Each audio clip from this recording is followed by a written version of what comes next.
సంగారెడ్డి జిల్లా చెరియల గేట్ దగ్గర అర్ధరాత్రి రోడ్డు ప్రమాదం జరిగింది. లారీని వెనకాల నుంచి కారు ఢీకొట్టింది. ఈ ఘటనలో ఫిలింనగర్ ఎస్ఐగా చేస్తున్న రాజేశ్వర్ కు తీవ్ర గాయాలయ్యాయి. దాంతో హాస్పిటల్ కి తరలిస్తూ ఉండగా రాజేశ్వర్ మృతి చెందారు.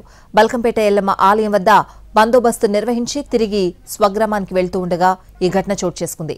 రాజేశ్వర్ స్వస్థలం సంగారెడ్డిలోని చాణక్యపురి కాలనీగా గుర్తించారు.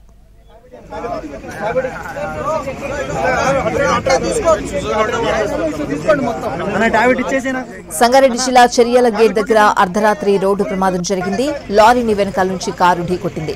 ఈ ఘటనలో ఫిలింనగర్ ఎస్ఐగా చేస్తున్న రాజేశ్వర్ కు తీవ్ర గాయాలయ్యాయి. దాంతో హాస్పిటల్ కి తరలిస్తూ ఉండగా రాజేశ్వర్ మృతి చెందారు. బల్కంపేట ఎల్లమ్మ ఆలయం వద్ద బందోబస్తు నిర్వహించి తిరిగి స్వగ్రామానికి వెళ్తూ ఉండగా ఈ ఘటన చోటు చేసుకుంది. రాజేశ్వర్ స్వస్థలం సంగారెడ్డిలోని చాణక్యపురి కాలనీగా గుర్తించారు.